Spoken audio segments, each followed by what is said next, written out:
Halo mitra pendengar, para pecinta cerita horor. Kembali bertemu lagi dengan saya Bang Saman di saluran channel horor Lentera Pijar. Sebuah channel yang akan mempersembahkan kisah horor dari para narasumber. Kali ini saya akan mengangkat sebuah kisah pengalaman gaib yang dialami oleh salah satu narasumber kita. Pengalaman ini dia dapatkan saat melakukan pendakian ke salah satu gunung yang ada di Jawa Barat.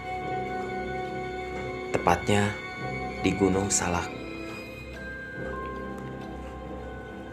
Baiklah mitra pendengar, tanpa menunggu lama lagi, pasang sabuk pengaman kalian karena perjalanan wisata horor akan dimulai sekarang.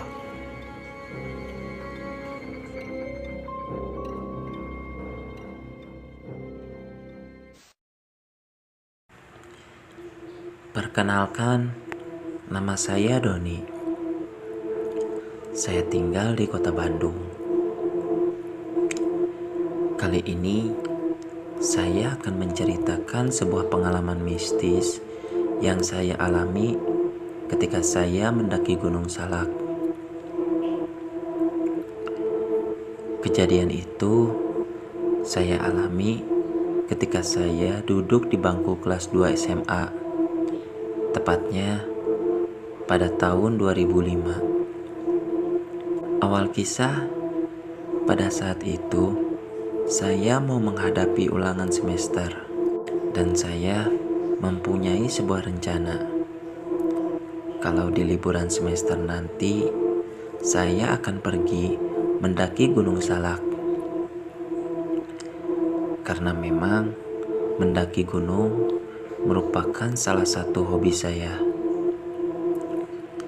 Dan kebetulan saya merupakan salah satu anggota di komunitas pendaki gunung yang ada di kota Bandung. Biasanya saya mendaki gunung selalu ikut dengan komunitas. Namun pada pendakian kali ini saya ingin mencoba pengalaman baru. Saya mau melakukan pendakian tanpa melibatkan komunitas. Selain menjadi tantangan untuk saya pribadi, sekalian saya ingin mengukur wawasan saya dalam mendaki gunung. Karena biasanya saat saya melakukan pendakian dengan komunitas, banyak para pembimbing yang memang sudah berpengalaman dalam hal mendaki gunung. Maka dari itu, pendakian kali ini menjadi ajang pembuktian kalau saya bisa mendaki gunung tanpa harus dibimbing. Pada saat itu, saya mengajak beberapa teman satu tongkrongan saya di sekolah. Dan mereka menyatakan ingin ikut. Selain karena mereka tidak punya rencana di liburan semester, mereka juga penasaran tentang pengalaman naik gunung. Selain karena mereka belum pernah naik gunung, mereka juga ingin mencoba bagaimana rasanya naik gunung. Karena memang saya sering bercerita kepada mereka tentang pengalaman naik gunung. Akhirnya pada saat itu diputuskan kalau saya akan mendaki Gunung Salak ditemani oleh 4 orang teman saya. Namanya Andri, Ilham, Rizky, dan Seto. Di antara mereka tidak ada yang pernah sekalipun naik gunung. Jadi saya berpikir akan menjadi tantangan tersendiri buat saya. Pada saat itu, setiap pulang sekolah, saya mengantar mereka berempat untuk membeli perlengkapan mendaki gunung. Singkat cerita, Waktu itu hari Sabtu. Kebetulan hari itu hari terakhir ulangan semester. Pulang dari sekolah, saya sengaja mampir ke basecamp komunitas pendaki gunung. Niatnya, saya mau minta izin untuk melakukan pendakian. Walau acara pendakian ini acara yang saya agendakan sendiri, tapi saya tetap harus laporan ke komunitas. Pada saat itu, di basecamp saya bertemu dengan Bang Iwan. Dia merupakan salah satu pengurus di komunitas. Kemudian, saya langsung menceritakan tentang rencana saya untuk mendaki Gunung Salak. Dan saya juga menceritakan anggota-anggota yang akan mengikuti pendakian itu. Namun, di saat saya menceritakan anggota yang akan saya bawa ternyata belum pernah sekalipun mendaki gunung, Bang Iwan langsung kaget. Dengan nada setengah marah, Bang Iwan pun berkata, "Don, kamu tahu tidak Gunung Salak itu seperti apa? Kamu harus tahu, Gunung Salak itu bukan gunung sembarangan. Gunung itu merupakan salah satu gunung paling angker di Indonesia. Sekarang, kamu mau melakukan pendakian dengan anggota yang minim pengalaman. Tidak, saya tidak akan memberikan izin kamu untuk melakukan pendakian itu." Pada saat itu, saya berusaha meyakinkan Bang Iwan. Dan lagi, saya juga tidak mungkin membatalkan pendakian itu, karena teman-teman saya sudah mempersiapkan semuanya.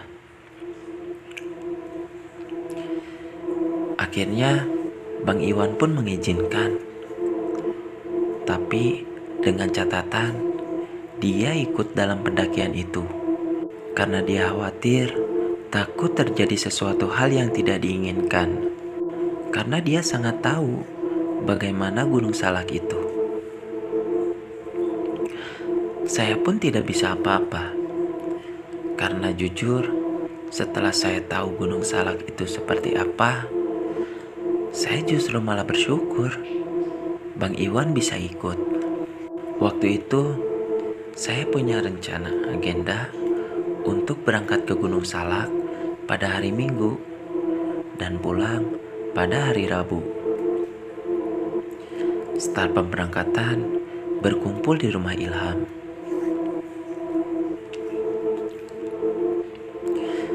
Singkat cerita, waktu itu hari Minggu. Saya dan yang lainnya berkumpul di rumah Ilham. Dan tak lupa juga, saya memperkenalkan Bang Iwan ke teman-teman saya yang lainnya. Dan sekalian juga, Bang Iwan menjelaskan sedikit tentang Gunung Salak. Karena memang dia sudah berpengalaman tentang Gunung Salak. Dan saat itu juga, Bang Iwan menyarankan agar kami mendaki Gunung Salak melewati jalur pasir rengit. Karena memang menurut dia jalur itu cocok buat kami yang baru mencari pengalaman dalam mendaki gunung. Akhirnya kami pun berangkat. Kami menggunakan bis menuju stasiun Bogor.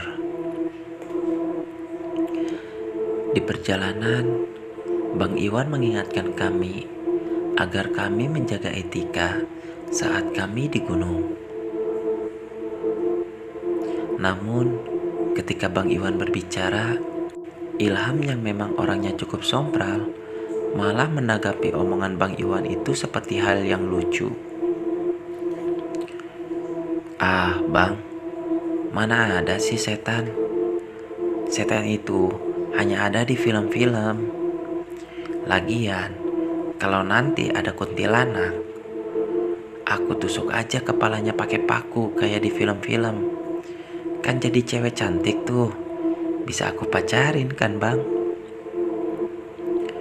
Mendengar hal itu, saya, Andri, dan Rizky malah tertawa. Namun, ketika saya melihat Seto, saya melihat dari awal pemberangkatan, dia hanya terus-terusan termenung. Karena penasaran, kemudian saya mencoba bertanya kepada Seto. Alasan dari awal kami berangkat, dia terus-terusan merenung. Kemudian, Seto pun menjawab, "Don, kenapa ya perasaan saya nggak enak? Apakah akan baik-baik saja, Don? Masalahnya, saya berbohong kepada orang tua saya. Saya bilang ke orang tua saya, kalau saya mau liburan ke rumah saudara kamu, bukan untuk naik gunung. Karena kalau saya bilang mau naik gunung, pasti mereka tidak akan memberikan izin." Seto yang orangnya memang cenderung pendiam dan rajin di sekolah, memang sepertinya nggak mungkin diizinkan untuk mendaki gunung. Saya kemudian berusaha meyakinkan kalau ini merupakan sebuah pengalaman baru agar punya cerita di liburan kali ini. Singkat cerita, kami sampai di base camp Pasirengit. Kemudian, Bang Iwan langsung melakukan pendaftaran dan menyelesaikan administrasi lainnya. Waktu itu menunjukkan jam 4 sore. Setelah mempersiapkan semuanya, kami mulai melakukan pendakian. Alasan kami melakukan pendakian pada waktu sore, tujuannya karena kami ingin menikmati sunset di puncak. Pada saat awal perjalanan, sebenarnya kami sudah mengalami sebuah keanehan. Waktu itu, kami melewati jalan setapak. Jalannya masih agak datar, cuma sedikit menanjak. Kanan kiri, saya perhatikan sebuah perkebunan. Dan saya juga melihat masih ada beberapa petani yang masih berkebun. Tak lupa, saya dan yang lainnya menyapa para petani yang kebetulan berpapasan dengan rombongan kami. Waktu itu, sepanjang perjalanan, kami bercanda. Apalagi Ilham yang memang di antara kami, dia orangnya suka ngomongnya asal bicara. Namun, pada saat itu, ada satu bercandaan yang membuat Bang Iwan kesal.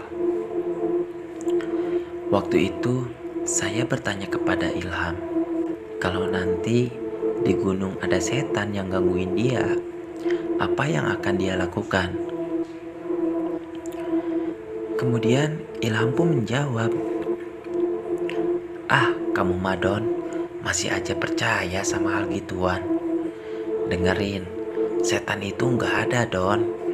Kalaupun ada, terus gangguin kita, biar aku hadapin tuh setan." Kemudian ucapan Ilham ditimpal oleh Rizky. "Emang kamu gak takut, Ham?" Dengan agak sombong, Ilham pun menjawab, "Ya enggak lah, ngapain coba takut sama setan? Kalau ada, sini datang."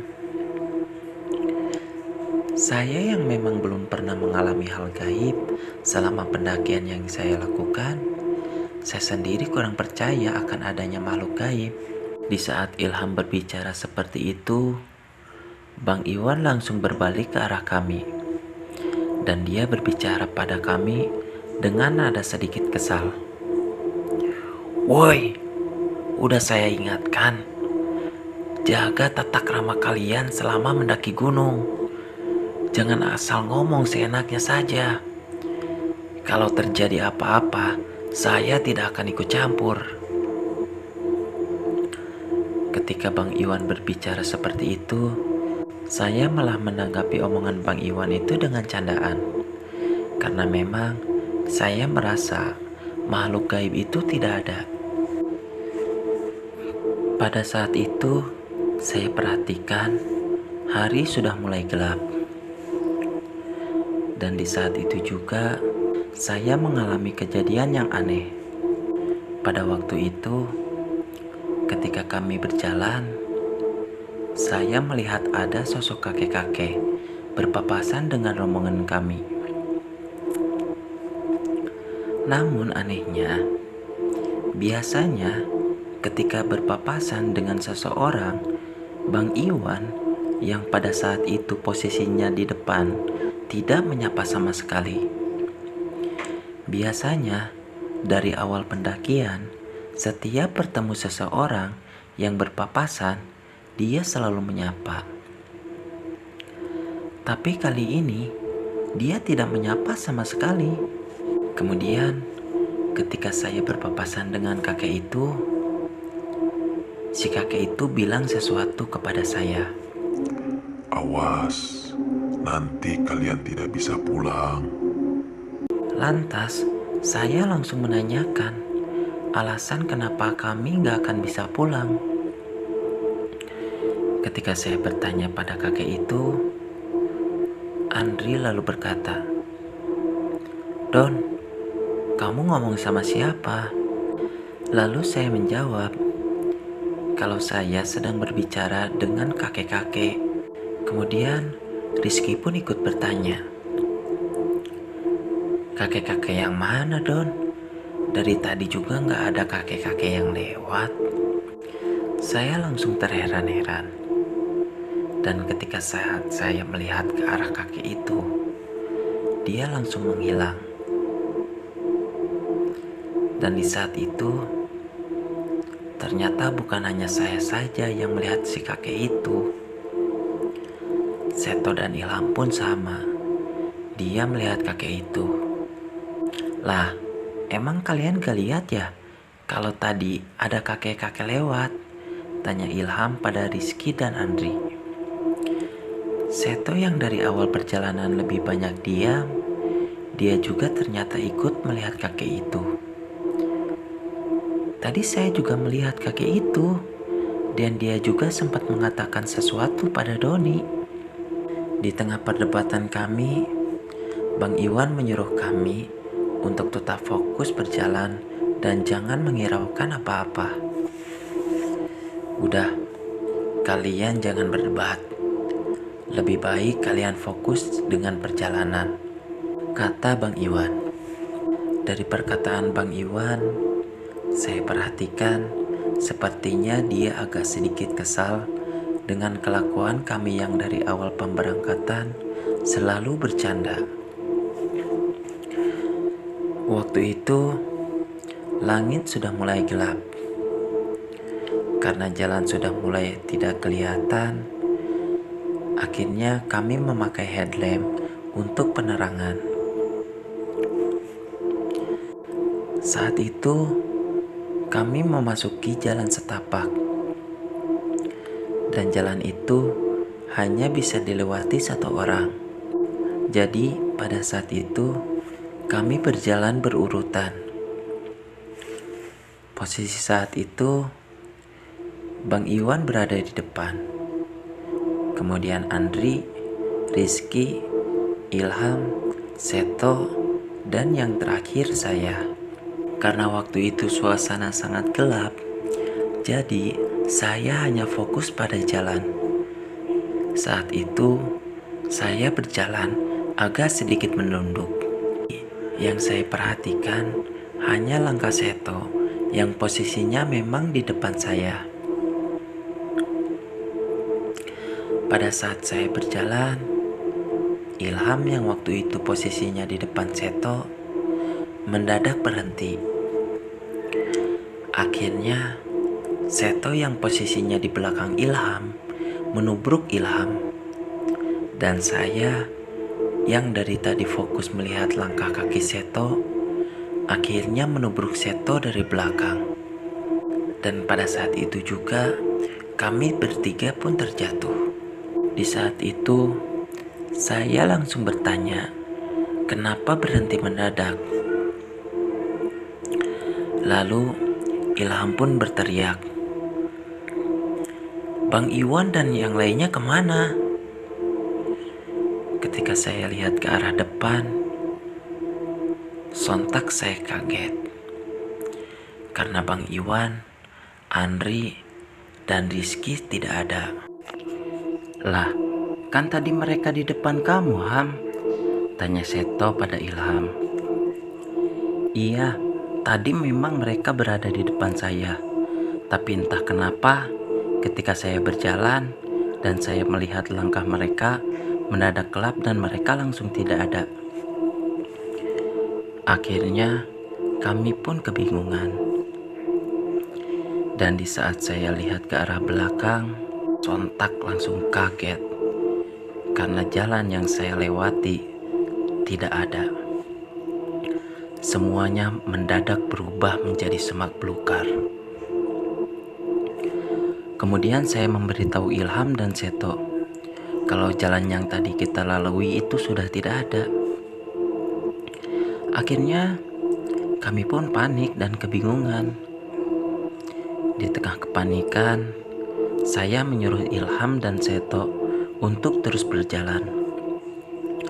Karena pada saat itu, setelah kami perhatikan, hanya ada satu jalan setapak. Akhirnya, daripada kami terus-terusan kebingungan, kami memutuskan untuk berjalan menelusuri jalan setapak itu. Di saat saya perhatikan, ternyata kami berada di sebuah hutan yang sangat lebat. Saking lebatnya, bahkan kami tidak bisa melihat langit. Singkat cerita, ketika kami berjalan, saya mendengar suara air yang sangat deras. Kami akhirnya mengikuti suara itu.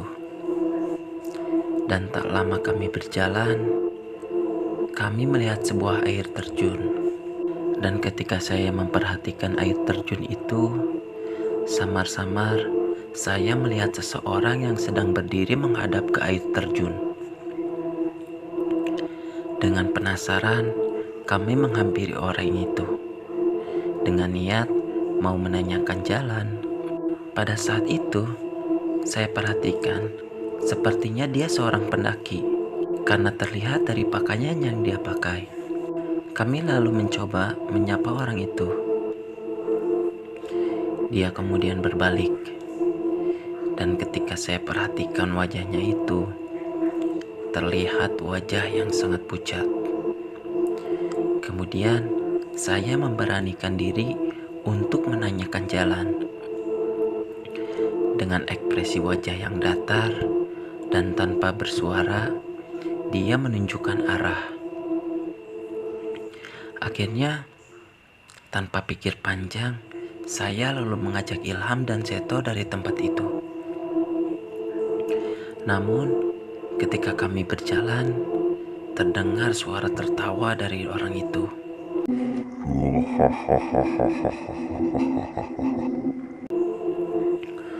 Sontak kami kaget dan langsung lari karena takut.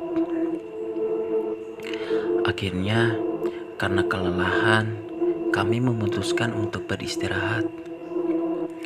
Dan ketika saya lihat jam, waktu itu menunjukkan jam 10 malam.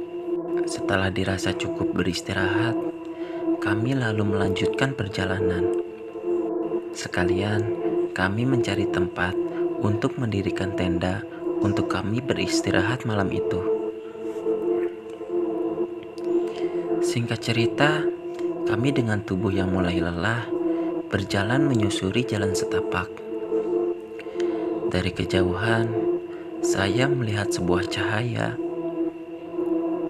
Saya lalu memberitahu Seto dan Ilham.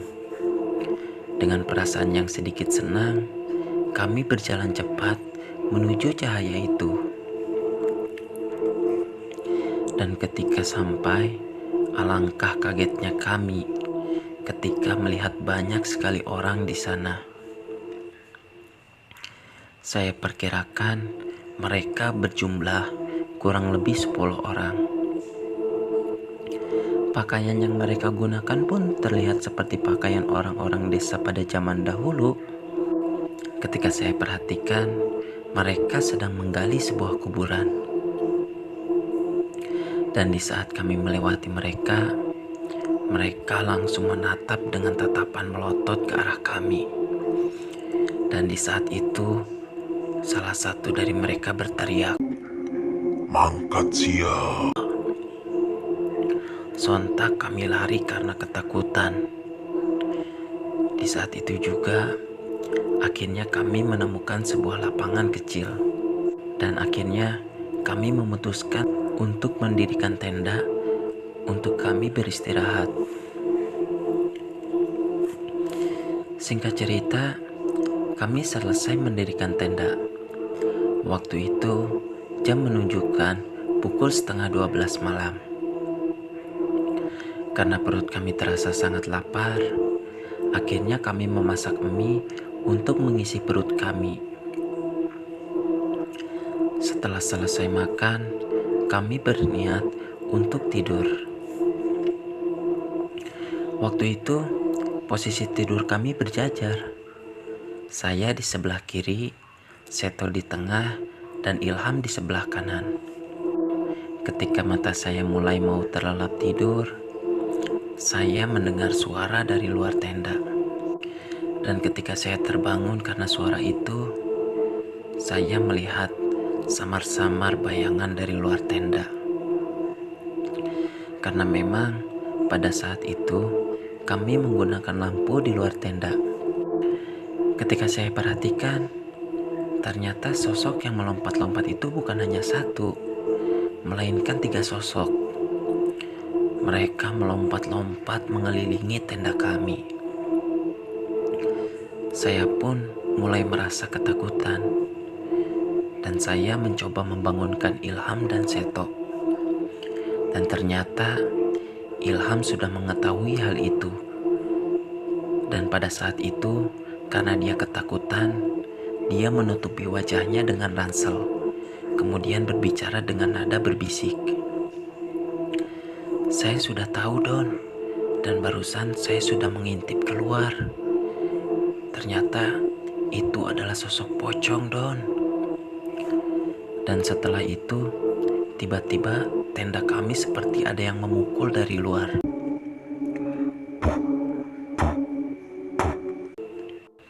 Waktu itu, Seto yang sudah tertidur, lalu saya bangunkan. Kami bingung mau melakukan apa. Dan pada saat itu, kami berbicara sambil berbisik. Dan di saat itu juga, kami mendengar suara tertawa perempuan yang sangat keras.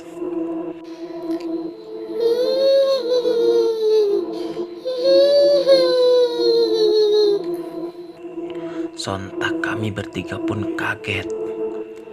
Dan pada saat itu, kami memaksakan tidur dengan posisi saling berdekapan. Dan akhirnya, tanpa kami sadari, kami pun tertidur. Singkat cerita, ketika saya tertidur, saya dibangunkan oleh Seto. Dan ketika saya bangun, saya melihat Seto seperti sedang kebingungan. Ilham yang saya lihat pada saat itu masih tertidur, dia dibangunkan juga oleh Seto. Dengan nada yang sedikit kesal, Ilham bertanya pada Seto alasan kenapa Seto membangunkannya. "Ada apa sih, Tok? Saya masih ngantuk," tanya Ilham dengan nada kesal. "Coba kalian cek jam kalian masing-masing," suruh Seto kepada kami berdua. Saya lalu melihat jam tangan saya, dan saat itu menunjukkan jam 8. Dan di jam tangan Ilham juga sama, menunjukkan jam 8. "Jam 8, Tok. Kenapa memangnya?" tanya Ilham yang pada saat itu terlihat masih mengantuk. Kemudian Seto membuka resleting tenda. "Coba kalian lihat di luar. kenapa di luar masih malam? Saya yang tidak percaya dengan perkataan Seto, kemudian mengecek keluar tenda. Dan benar saja, di luar kondisinya masih malam hari. Kami pun langsung heran, karena terakhir kali kami melihat jam sebelum tidur waktu itu menunjukkan jam 1 malam. Dan harusnya kalau sekarang jam 8, harusnya sudah jam 8 pagi. Tapi kenapa kondisi saat itu masih malam? Dengan sedikit kebingungan, kami akhirnya kembali masuk ke dalam tenda untuk membicarakan hal ini. Dan kami pun sepakat tetap menunggu pagi untuk melanjutkan perjalanan.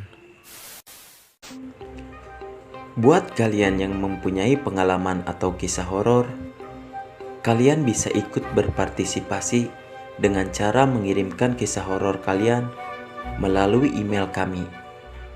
Atau kalian bisa follow Instagram kami yang sudah ada di deskripsi. Karena sebagian penghasilan channel ini akan kami bagikan kepada orang-orang yang membutuhkan.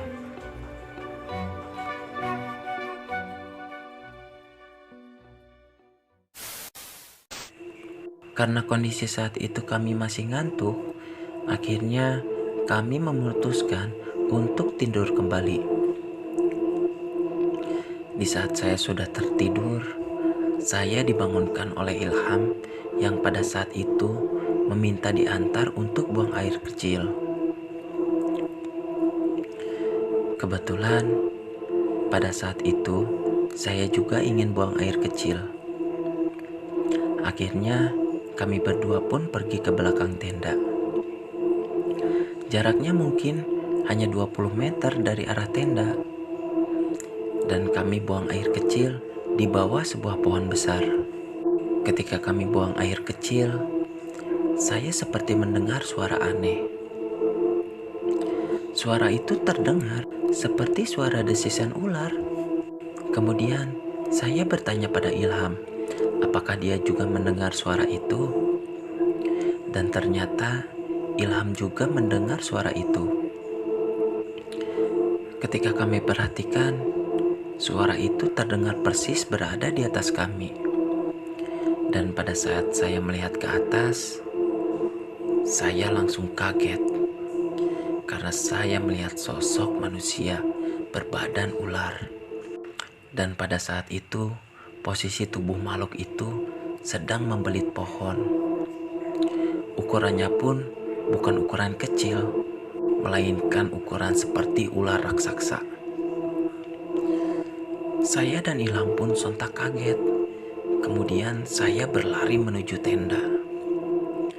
Dan ketika kami mau sampai ke tenda, saya mendengar suara Seto berteriak minta tolong sambil keluar dari tenda. Dan ketika saya bertanya pada Seto, dengan panik dan ketakutan, dia menunjuk ke dalam tenda sambil berbicara. Pocong, pocong, Doni, Ilham, di dalam ada pocong. Dan ketika saya melihat ke dalam tenda dengan menggunakan senter, saya tidak melihat apa-apa. Kemudian saya katakan hal itu kepada Seto. Dengan nada bicara ketakutan, Seto menjelaskan bagaimana dia melihat pocong itu.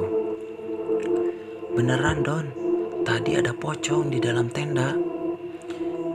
Tadi ketika saya tidur, saya mendengar suara erangan dan suara itu tepat berada di depan wajah saya. Saya kira itu suara Ilham.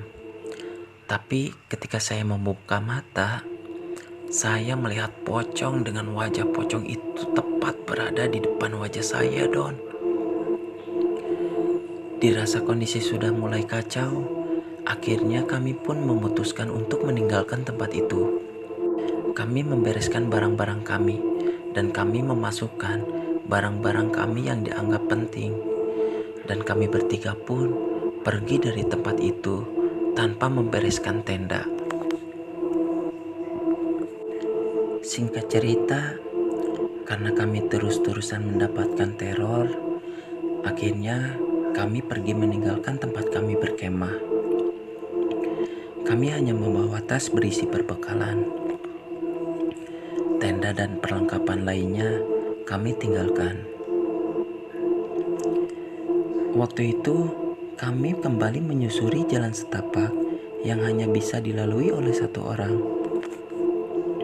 Sampai kemudian, akhirnya kami bisa keluar dari hutan. Pada saat itu, kami menemukan sebuah tempat dengan hamparan rumput yang sangat luas. Tinggi rumputnya pun hanya sampai mata kaki. Dan saya perhatikan, di sana juga terdapat sebuah danau yang ukurannya tidak terlalu besar.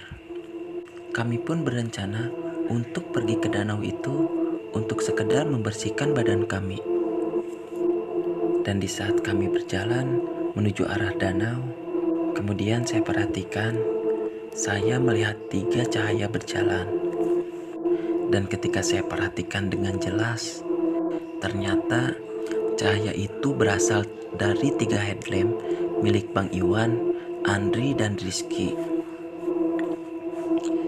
Saya kemudian memberitahu Ilham dan Seto. Akhirnya, dengan perasaan yang sangat bahagia, kami berlari sambil berteriak mendekati mereka. Namun anehnya, mereka tidak berhenti dan terus saja berjalan, seperti tidak mendengarkan suara kami. Kami mencoba mengejar, namun entah kenapa, justru langkah mereka malah semakin cepat. Sampai akhirnya, mereka masuk ke dalam semak-semak, lalu menghilang. Lantas, kami yang masih penasaran, mencoba terus mengejar. Tapi, sampai kami tiba di semak-semak itu, tidak ada jalan sama sekali. Kami bertiga pun merasa heran, karena kalau memang mereka masuk ke dalam semak-semak, harusnya ada bekas atau jalan setapak. Tapi ketika kami lihat, di sana tidak ada bekas mereka lewat ataupun jalan setapak. Yang ada hanya semak-semak yang memang sangat lebat. Dirasa ada sesuatu hal yang aneh, saya kemudian mengajak Ilham dan Seto untuk pergi ke danau membersihkan badan. Pada saat kami berjalan menuju ke danau, di saat itu Seto mendadak menangis. Kemudian saya bertanya, alasan kenapa dia menangis. Dia bilang, dia sangat menyesal sudah berbohong kepada orang tuanya. Dan mungkin inilah akibat yang dia rasakan. Kemudian saya dan Ilham mencoba untuk menenangkan Seto. Tak lama setelah itu, Seto mendadak berteriak sambil berlari ke arah danau. Dan pada saat itu, saya melihat sosok ibu-ibu. Sosok itu berada di tengah danau. Dan ketika saya perhatikan, sosok itu mirip seperti ibunya Seto. Namun, saya merasa ada hal yang aneh. Sosok itu berdiri seakan-akan melayang di atas danau. Saya dan Ilham lalu berusaha mengejar Seto. Dan untungnya, kami berhasil menangkap Seto sebelum masuk ke dalam danau. Sosok itu terdengar berbicara dengan nada lirih. "Nak, kenapa kamu berbohong sama ibu? Kenapa kamu membohongi ibu, nak?" Pada saat itu, Seto yang mungkin merasa bersalah pada ibunya, terus-terusan berontak sambil memanggil nama ibunya. "Bu, maafkan saya, Bu. Saya sudah berbohong sama ibu." Saya dan Ilham yang saat itu takut Seto melakukan hal yang tidak diinginkan, terus-terusan memegangi tubuh Seto sambil mencoba menyadarkannya. Tak lama setelah itu, sosok itu seperti terus-terusan menjauh dan kemudian menghilang. Saat itu, Ilham terus-terusan berteriak pada Seto, Tok, sadar Tok, itu bukan ibu kamu. Dia itu setan Tok. Setelah beberapa kali saya dan Ilham mencoba menyadarkan Seto, akhirnya Seto bisa tenang. Singkat cerita, karena kami lelah dan mulai lapar, akhirnya kami memasak mie untuk sekedar mengisi perut kami yang sedang lapar. Di saat itu, kondisi cuaca memang sedang cerah. Bulan pun tampak bersinar terang pada saat itu. Di tengah-tengah saya dan Seto sedang memasak, Ilham berteriak, "Ini kenapa sih? Coba lihat jam tangan kalian. Masa iya sekarang jam menunjukkan jam 5? Lalu kapan kita menemukan siangnya?" Sambil membuka jam tangannya, lalu Ilham melempar jam itu. Pada saat itu, saya melihat jam tangan di tangan saya. Dan benar saja, menunjukkan pukul 5. Karena dirasa akan menambah kepanikan, saya lalu menyuruh Ilham dan Seto untuk membuang jam tangan mereka. Singkat cerita, setelah kami selesai makan dan sekedar membersihkan badan, kami kembali melanjutkan perjalanan. Dan pada saat itu, kami akhirnya menemukan sebuah jalan. Jalan itu cukup luas dan cukup untuk satu mobil lewat. Singkat cerita, akhirnya kami menyusuri jalan itu. Ketika saya perhatikan, di sebelah kanan kiri kami terdapat pohon yang tingginya hanya setengah dada. Namun, di belakangnya terdapat pepohonan yang sangat tinggi. Di saat kami menyusuri jalan itu, dari arah depan, saya melihat sebuah cahaya. Cahaya itu saya perhatikan seperti cahaya obor dan jumlahnya ada 3. Posisi cahaya itu berada jauh di depan kami. Namun tak lama, cahaya itu semakin mendekat.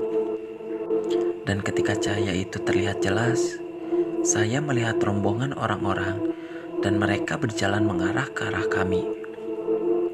Karena takut itu bukan manusia, karena hal-hal aneh yang sering kami alami, akhirnya kami bersembunyi di balik semak-semak.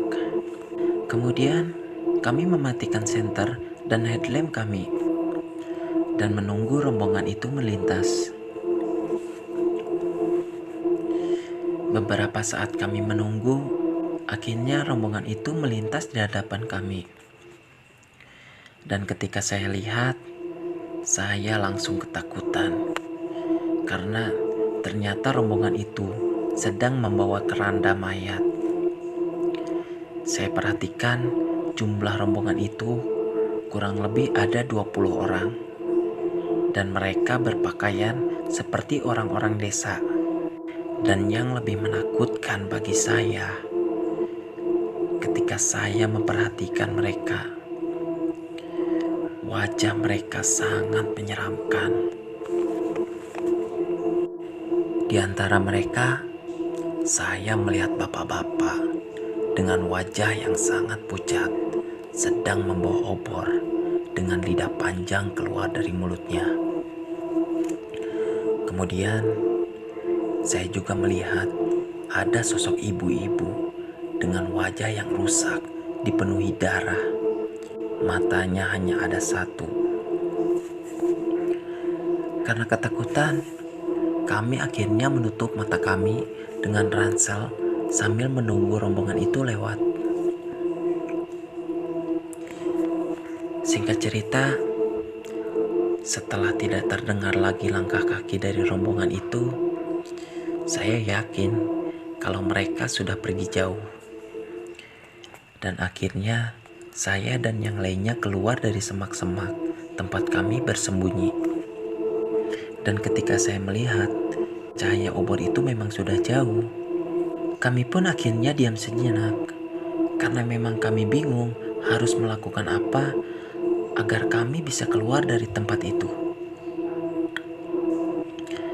Akhirnya, saya mengajak Seto dan Ilham untuk terus berjalan menyusuri jalan itu. Tak lama setelah itu, saya mendengar suara seseorang memanggil-manggil nama kami. Saya kira itu hanya halusinasi saya saja. Tapi ternyata Ilham dan Seto pun mendengarnya. Suara itu terdengar seperti suara beberapa orang. Dan di antara suara yang memanggil-manggil nama kami, saya mendengar seperti suara Bang Iwan. Sontak kami merasa bahagia. Kami mencari dari mana sumber suara itu. Namun, entah kenapa suara itu terdengar malah semakin menjauh dari kami. Dan lalu akhirnya menghilang. Dengan perasaan putus asa, kami hanya terduduk lesu. Bahkan saya lihat Ilham menangis karena merasa sudah tidak ada harapan. Dan terlihat Seto pun sama. Sambil menangis, dia terus-terusan meminta maaf kepada ibunya karena dia sudah berbohong. Saya mencoba meyakinkan mereka agar terus berjuang karena saya yakin bisa keluar dari tempat itu. Akhirnya, kami pun melanjutkan perjalanan. Sambil berjalan perlahan, saya terus meyakinkan mereka agar mereka tidak patah semangat. Singkat cerita, ketika kami berjalan, saya melihat sebuah cahaya. Dan saya perhatikan itu seperti sebuah gubuk. Akhirnya kami pun menuju gubuk itu. Dan ketika saya lihat, ternyata itu sebuah warung. Karena penasaran, saya mengajak Ilham dan Seto pergi ke warung itu. Karena mungkin saja itu warung salah satu penduduk setempat. Namun ketika saya perhatikan, warung itu terlihat sangat sepi dan hanya bercahayakan lampu pijar. Dan ketika saya lihat, ada beberapa makanan yang dijajakan dan makanan ringan yang digantungkan. Kemudian saya dan Ilham memanggil-manggil yang punya warung itu. Dan tak lama, keluarlah seorang ibu-ibu setengah baya dengan menggunakan pakaian kebaya khas orang desa. Tapi ketika saya lihat wajahnya, tidak tampak mencurigakan ataupun terlihat pucat, seperti manusia pada umumnya. Saya pikir kalau ini memang manusia asli, bukan seperti orang-orang aneh yang saya temui. Lalu saya mencoba bertanya, sebenarnya kami ada di mana? Sekalian, saya pun meminta ditunjukkan jalan untuk kembali ke base camp Pasir Rengit. Kemudian, si ibu-ibu itu menjawab, Kenapa kalian menanyakan jalan untuk pulang? Tempat kalian kan sekarang memang di sini. mendengar jawaban itu, saya, Ilham, dan Seto merasa heran. Dan kami pun langsung terdiam. Di saat itu, terdengar suara tangisan anak kecil di dalam warung itu. Kemudian Ilham pun bertanya, "Bu, itu anak siapa, Bu? Bu, itu anak ibu yang menangis." Lantas si ibu itu pun menjawab, Oh iya, itu anak ibu. Mungkin dia terbangun dari tidurnya.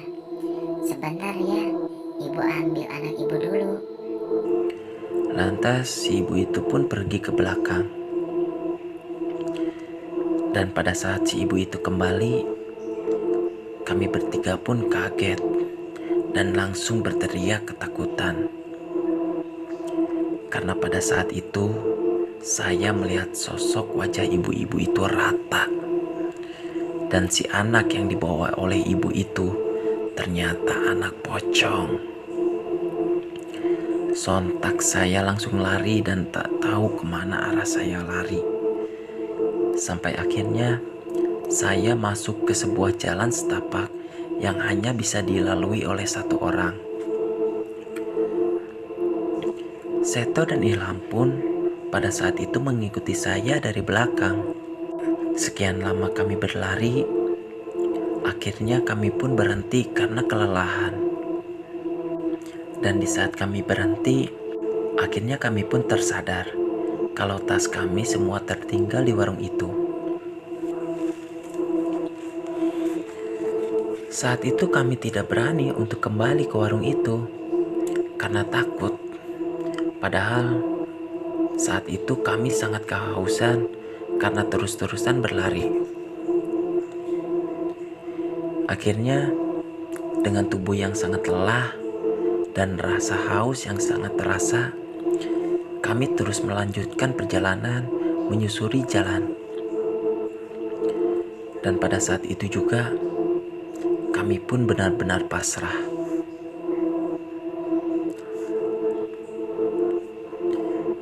Dan pada saat itu kami menemukan sebuah batu besar. Dan di sana kami pun terduduk sambil beristirahat. Pada saat itu kami benar-benar masa kelelahan. Akhirnya kami pun bersandar di batu besar itu. Di saat itu saya mencoba mengajak ngobrol Ilham dan Seto. Pada saat itu saya bertanya, kalau kita diberi kesempatan untuk keluar dari tempat ini, apa yang akan kalian lakukan? Seto pun menjawab, kalau saya diberi kesempatan selamat dari tempat ini, saya ingin memeluk orang tua saya dan meminta maaf karena saya sudah berbohong pada mereka. Dan di saat itu juga Seto pun langsung menangis. Kemudian Ilham mengatakan hal yang ingin dia lakukan kalau dia selamat dari situasi itu. Kalau saya bisa selamat, saya tidak akan mau lagi naik gunung. Apalagi kalau yang ngajaknya si Doni. Sambil tertawa, dia pun menepuk pundak saya. Dan saya pribadi, kalau saya selamat, justru saya akan kembali ke gunung ini dan menaklukkan puncaknya. Akhirnya, kami pun di sana mengobrol dan ngelantur sambil bercanda. Tujuannya agar kami tetap tersadar. Namun, pada saat itu memang tubuh kami yang sudah lelah. Tanpa sadar akhirnya kami tertidur. Dan di saat saya tertidur, saya mendengar suara panggilan. Dan suara itu terdengar seperti memanggil-manggil nama kami. Saya yang mendengar itu mencoba tersadar karena saya yakin itu suara tim penyelamat yang sedang mencari kami. Ketika saya mencoba bangun dan membuka mata saya, justru saya malah dikagetkan oleh beberapa makhluk yang sangat menyeramkan sedang mengelilingi kami. Saya yang pada saat itu ketakutan langsung membangunkan Seto dan Ilham. Dan ketika mereka terbangun, sontak mereka kaget. Karena pada saat itu kami melihat sosok pocong berada tepat berdiri di hadapan kami. Dan di atas pohon juga saya melihat sosok kuntilanak sedang duduk. Dan yang lebih menakutkan lagi, rombongan yang membawa keranda jenazah datang ke arah kami sambil memanggil-manggil nama kami.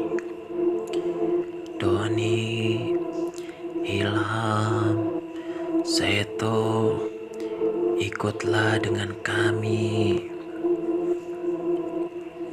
Kami yang ketakutan langsung lari. Namun, di saat kami lari, kami mendengar suara yang sangat keras, dan suara itu terdengar menggema. Tempat kalian di sini, kalian tidak akan bisa pulang. Dengan sekuat tenaga, kami pun akhirnya terus berlari.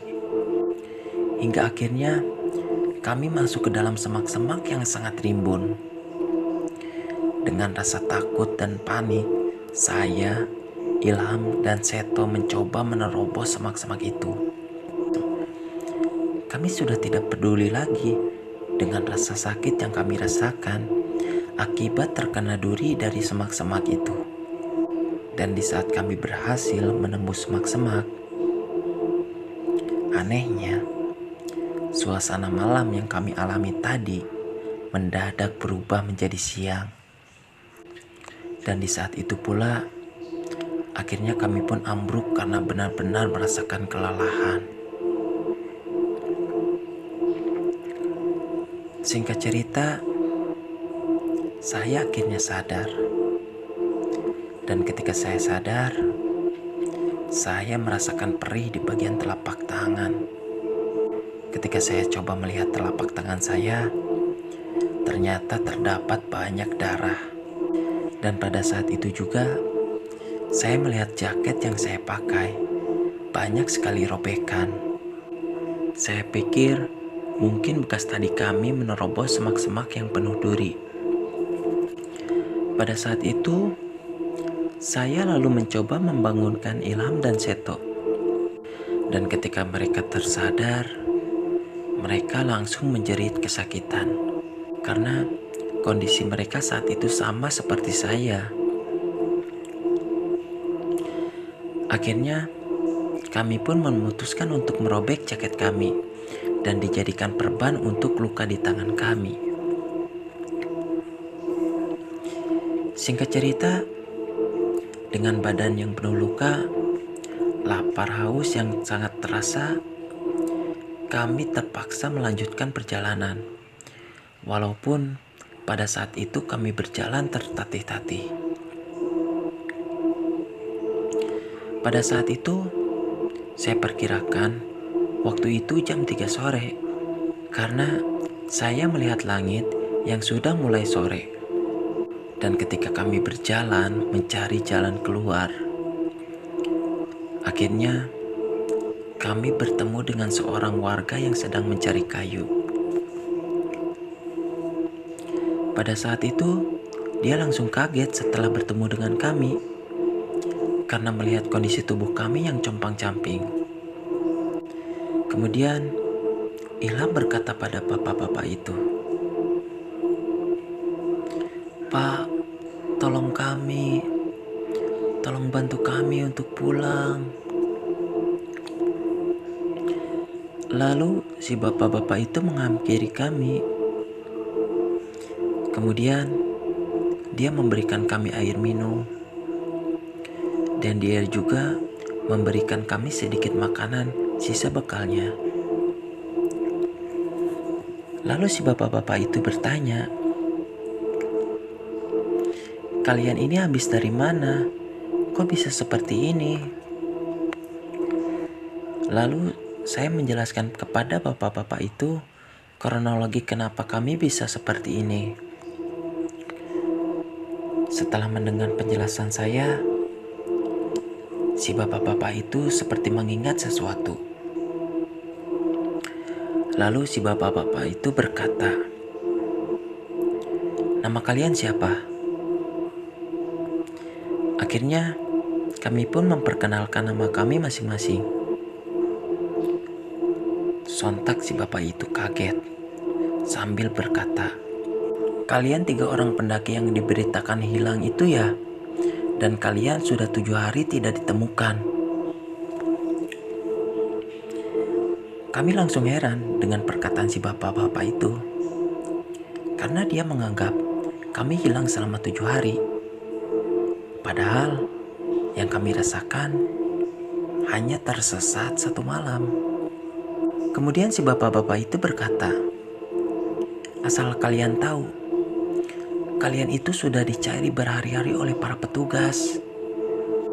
Kemudian si bapak-bapak itu menyuruh kami untuk menunggu, karena dia akan melaporkan hal ini ke para petugas pencari. "Kalian tunggu di sini ya. Saya akan turun untuk melaporkan kalau kalian sudah ditemukan. Nanti biar para petugas yang membawa alat pertolongan buat kalian." Dan di saat itu, akhirnya kami pun senang. Lantas, sambil tersenyum, Seto pun berkata, "Akhirnya kita bisa selamat ya." Kemudian di saat itu, sambil menunggu bantuan datang, kami mengobrol dan membahas tentang pengalaman seram yang kami alami. Singkat cerita, akhirnya bantuan pun datang dan jumlahnya sangat banyak. Pada saat itu, saya perkirakan ada 15. Dan di saat itu juga, saya melihat Bang Iwan dan para anggota pendaki lainnya di rombongan itu. Akhirnya kami pun diberi minum dan langsung ditandu untuk dibawa ke base camp untuk mendapatkan perawatan. Pada saat itu saya sangat senang karena pada akhirnya saya bisa selamat dari pengalaman yang sangat mengerikan. Singkat cerita, akhirnya kami tiba di base camp. Dan pada saat kami tiba, kami disambut dengan sorak-sorak yang meriah. Dan di saat itu juga, saya melihat kedua orang tua saya dan adik saya. Mereka menangis ketika bertemu dengan saya. Begitu juga Seto dan Ilham. Mereka pun disambut tangis haru oleh kedua orang tuanya.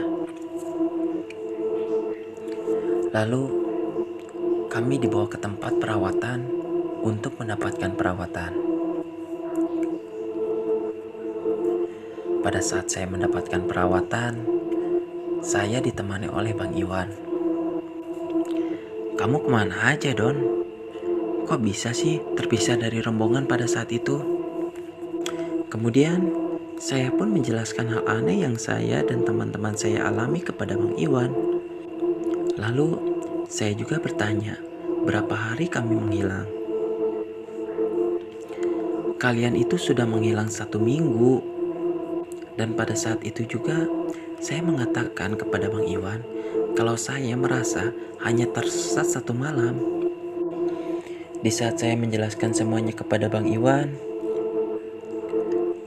ada salah satu tetua yang menjelaskan kalau kami itu bukan tersesat, tapi kami masuk ke alam gaib.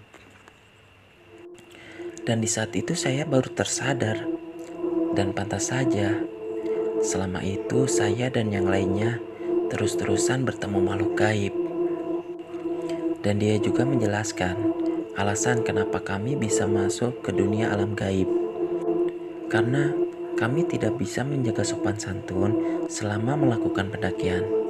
Dan dia juga menjelaskan bahwa memang perbedaan waktu antara dunia nyata dan dunia gaib itu sangat berbeda. 1 jam di dunia gaib sama saja dengan 1 hari di dunia nyata. Dan di saat itu juga, saya baru sadar kenapa saya terus-terusan mengalami malam. Singkat cerita, setelah mendapatkan perawatan, akhirnya kami pun diperbolehkan untuk pulang. Dan cerita pun selesai.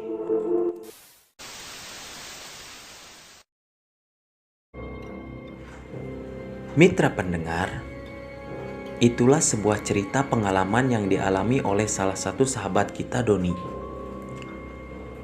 Dari kisah itu, kita bisa mengambil sebuah pelajaran tentang menjaga tata krama dan sopan santun dimanapun kita berada. Apalagi tempat itu adalah tempat yang banyak dihuni oleh makhluk-makhluk yang tak kasat mata. Dan satu hal yang dapat kita ambil, alam gaib itu ada, dan kita berdampingan hidup dengan mereka. Hanya saja, mereka tidak bisa dilihat dengan kasat mata.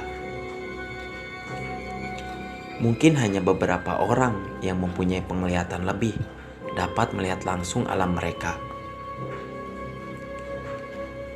Dan ternyata, kisah horor yang dialami oleh sahabat kita Doni tidak berakhir sampai di sini. Dan saya akan tampilkan kelanjutan di video berikutnya. Terima kasih buat para mitra pendengar yang sudah menonton video kami. Tonton juga video-video kami lainnya di channel Lentera Pijar. Saya, Bang Saman. Salam merinding.